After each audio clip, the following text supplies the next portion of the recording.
Bobby, it was a rough one, hard-fought battle for this black and gold bunch, and unfortunately could not extend that season opening win streak in the Dome. Well, I think this is going to happen more than not, so I know I'm going to get an ulcer. Oh. I know I'm going to get an ulcer at the end of the game. It's going to be torment. It's going to be torment. Deuce and I was talking about this in the pregame. In the red zone, you have to score. And you cannot be 1 of 4 in the red zone. You get down there, you got to get touchdowns. You're just not going to win. The NFL is just too tough. I mean, it's being so close. Oh, we played hard, Bobby. We played hard. What is that? What is that going to get you? A cup of coffee? I mean, playing hard, but it's the pros. I mean, either you won or you lost, but I like the effort. They're playing hard for Coach Kellen Moore. But so close, but so far, like I said, you don't think Vegas knows what they're talking about? Unreal. That point spread was 6.5. What was the final score? 20-13. What? I said take the Saints in the points, and I lost by half a point. No, it's amazing. And to show you the parity in the league, we have now played the Cardinals 33 times in life. Whether they were in St. Louis playing at Busch Stadium, and now they're in Phoenix. It was 16-16. Now it's 16-17. So we've won 16 and lost 17. We all remember the most monumental game when we kicked their ass in the postseason to go to the Super Bowl. Remember that was Kurt Warner and the Cardinals. That was them. We ended up winning. So that counts. I just don't count the regular season series. So and we had their number at home.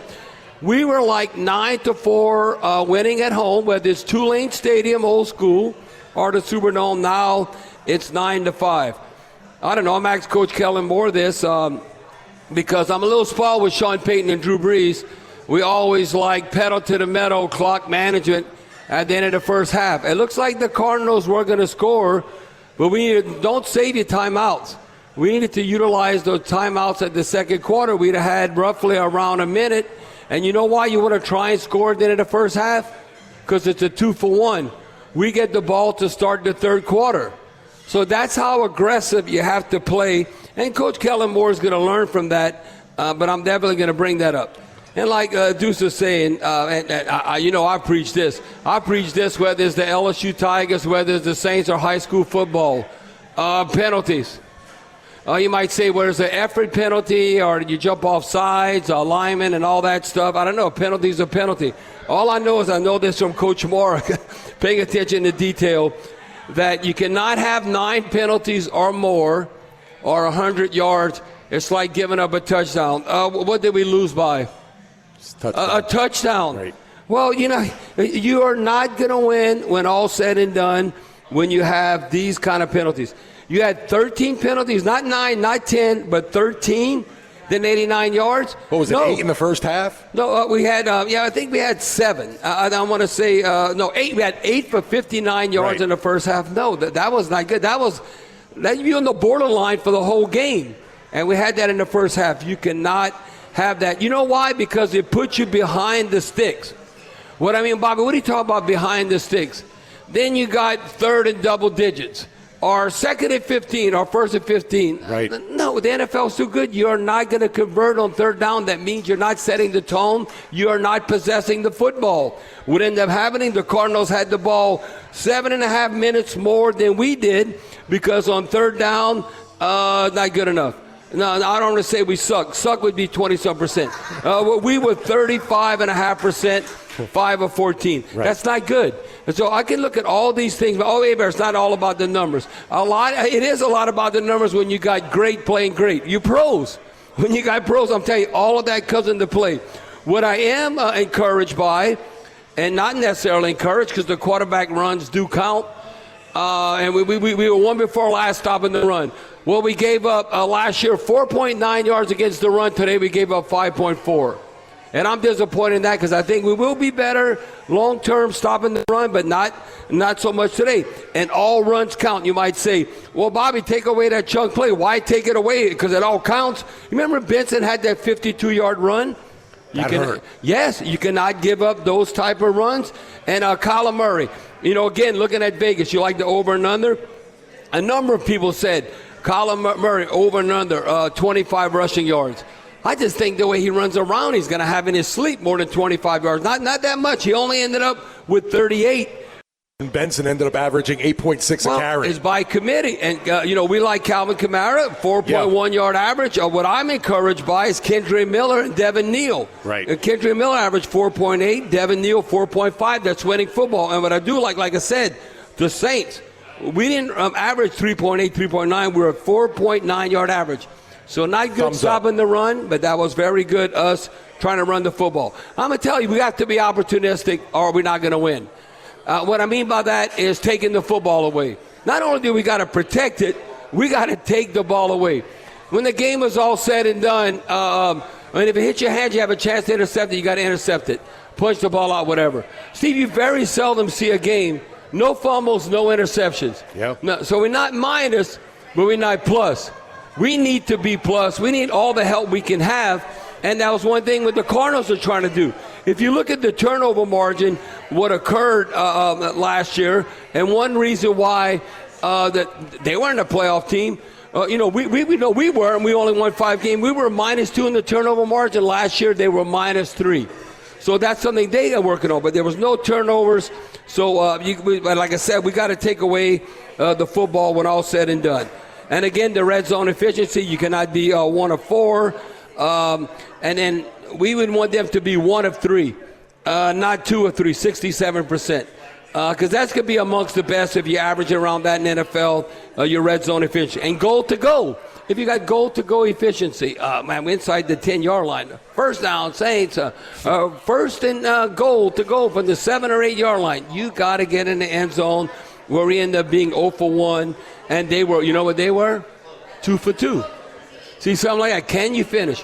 Can you finish? That's one thing about Spencer Rattler, and I said this in the pregame. I've said this in training camp. He's moving the team. I've seen him in drills when he's competing with Chuck and all that. He's moving the team. But how many times all of a sudden he's moving the ball? Got to finish. And it was good for our defense because we would intercept the ball. Good for the defense. You get a takeaway, and not only are you stopping them, ultimately you want them to settle for field goals, but we're getting in the red zone, and we're not scoring. We have not. That's one thing. Like, remember Jacksonville, how we wanted to end in the preseason. Mm-hmm. But you got to do that a bunch of times. You got to be able to finish. So that's one thing. Spencer knows that we have to be able to finish in the red zone with all said and done. Again, I still think you might want Chris Olave or Rashid Shaheed to be the explosive go-to receivers. But I still think it's going to be Juwan Johnson. If Juwan Johnson, you got him in fantasy football, whatever, at tight end, and he got targeted the most, he got targeted 11 times. And Chris Olave got targeted 13 times. But Juwan Johnson, 8 catches, 76 yards. He's going to have, if he's playing, he's going to have over 80 to 90 receptions. So close to scoring at the end of the game, too. Yes, and make the great catch. Right. And that was the long gain, 21 yards. Marvin Harrison, I don't know, Kool-Aid. I want to drink the Kool-Aid on Kool-Aid, but he got a ways to go. Kool-Aid's competing, but he ain't no Lattimore. He's not even, to me, he's not even a Paulson or Debo. You know how, Debo was a little too handsy, and Lattimore, sometimes you didn't like his attitude. And I think McKinstry's playing hard, but he's going to get picked on. For sure. We saw that Devontae Adams when they were going against the Rams. We were playing the Rams right now. They would give him 15 targets. Now, you got to help out and mix it up, with Kool-Aid. But no, Marvin Harrison, they end up going after him. They targeted him 6 times, 5 catches. He had that 45-yard long gain. And then he also beat Kool-Aid on the touchdown. Right. You remember that short touchdown? I think it was only a 1-yard grab. Right. But I could see Juwan Johnson definitely being involved, as far as getting the targets and the catches. Now, the punting game, you look at the returning game, that all matters. We got to win on special teams because that has never been a liability. We've always been in the top 5 and not the top 3. Even though we don't have Dan Rizzi, we have Coach Galliano, we have to continue to excel and win in that area. I thought Kendra Miller was outstanding. You have a kick return for 43 yards. Man, I guarantee, and you averaging 29 yards, that'll be in the top 3 in the whole NFL. So that has to continue. Rashid Shaheed, only 1 punt return. He fair caught the other one, but 11 yards, double digits. That was a good thing. Now, not so much. The one thing about Kroger, I'm not talking about the grocery store Kroger. And he might be related to him. I don't know. He won the net. This is a great net. He can punt it far, but sometimes you can't out-punt your coverage. If you're going to punt it far, you got to angle it out of bounds and don't out-kick your coverage. Well, he ended up having a 43-point net. They had a 42.5 with Gilligan. We know Blake Gilligan. He was here, and now he's there. He's a traveling all-star. You just have to make it wherever you can. But we did give up a punt return of 23 yards. See, that's where the punter has to grow and help him when you're trying to flip the field, and all that matters. Now, looking from a defensive perspective, Pete Werner led the team in tackles. Look, he had 9 total tackles, 7 in assists. He had a sack, a quarterback hurry. DeMario Davis, he doesn't look like an old man. He had a couple tackles for loss. He also had 9 combined tackles. The 2 players on defense that disappointed me, and one of them we paid a lot of money, and he's a homeboy, Dutchtown, Justin Reed, right, from the Chiefs. Justin Reed, I got to get this in my notes because this is a significant drive at the time. When you dare to make the tackle, or are you going to make the tackle, or are you going to miss the tackle? Quarter? No, that was the third quarter. I want to say, I have to find out. I'm going to find exactly, but he missed the tackle on that particular play, and I want to say it was like a 3rd and 12 situation. I'm going to find it. Yeah, Steve, whatever. But the point was, Justin Reed, he missed the tackle, and we had to punt. Yeah. And then he also. I think that was second. It was second quarter. I think so. Yeah, because I talked about that at halftime. I should have remembered that. And then he got beat in pass coverage. Yeah, here it is right here. It was, at the time, the score was 10-10. And they ended up sustaining. They went 10 plays, 71 yards. If Justin Reed, we need him to come up big. He did not come up there. It was 3rd and 10. He hit McBride, 12-yard gain. Make the tackle. And then McBride beat him in coverage for a 25-yard gain. And then Connor ended up, Murray to Connor, that little flip play, 4-yard touchdown to make it 17-10. You need your great players to play great. I'm not putting any added pressure. It's just the way it is. And that was, so I was a little disappointed in Kool-Aid, a little bit in Justin Reed. I thought, we always talk about diamond in the rough. You know who truly was not a diamond in the rough, but a diamond? I mean, he's a shiny old diamond. Cam Jordan. Cam Jordan was awesome. Polish him up a little. Cam Jordan, look, he set the tone, minus 11. You remember at the beginning of the game? A great defensive start, minus 11. He gets Colin Reverend. That's a hard dude to track down. Look at Cam Jordan, a sack and a half. He ended up with 3 total tackles, 2 tackles for loss, 2 quarterback hurries, a pass defended. Filling up that stat sheet. Filling up, that's what Carl Grandison. I thought the guys that were familiar with Carl Grandison and Cam Jordan, they both had a sack and a half. Carl Grandison, a tackle for loss, quarterback hurry, and 2 passes defended. Now you look at special teams, that area, your covered units. And that's one reason why he made the team over, you look, who's the guy, the linebacker from Appalachian State that went to the Bears? DeMarco Jackson. DeMarco Jackson. They kept Stallbird instead. Right. DeMarco Jackson or Nephi Sewell and all. Stallbird led the team in special teams tackles with 2. So doing his job, a young guy, getting that kind of that tweener, a big safety, smallest linebacker, but he can contribute at a high level on special teams.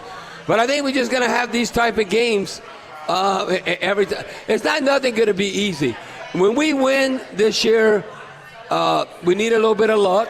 The ball bounce our way, and we got to take it away. Like you said, between my heart and my stomach, I don't know if it's going to be able to take it this year. No, because it's going to be, and you know what? And this is the kind of game we have to win.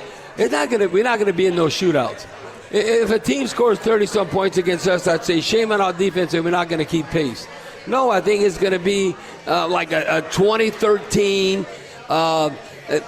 It's going to be like 17-13 or those type of games I think we're going to see throughout the season. And it ain't going to get easier. The 49ers are coming to town. You can see our next opponent right now. They on the late game playing against the Seattle Seahawks. It's now 7-7. 49ers coming to town. And then I think we go to Seattle, right? And then we go to the Buffalo Bills. No, I'm telling you, that's why I just got to find a way to win. We got the left coast and the east coast. Yeah, give me an ugly win versus, boy, look how entertaining we were, but we lost. No, I'd rather win ugly. I'd rather win 3-2 Oh, you know what? Boy, that was some terrible football. They got a safety, but we kicked the field goal. Victory is pretty. A baseball score. We won 3-2 versus, all I know about it was 38-37, but we didn't win. No, give me an ugly win because it's all about did you win or lose the game. And, boy, just a gut-wrenching loss because the Saints are right there at the end. They were fighting hard. And, you know, the Who Dat Nation was there to cheer.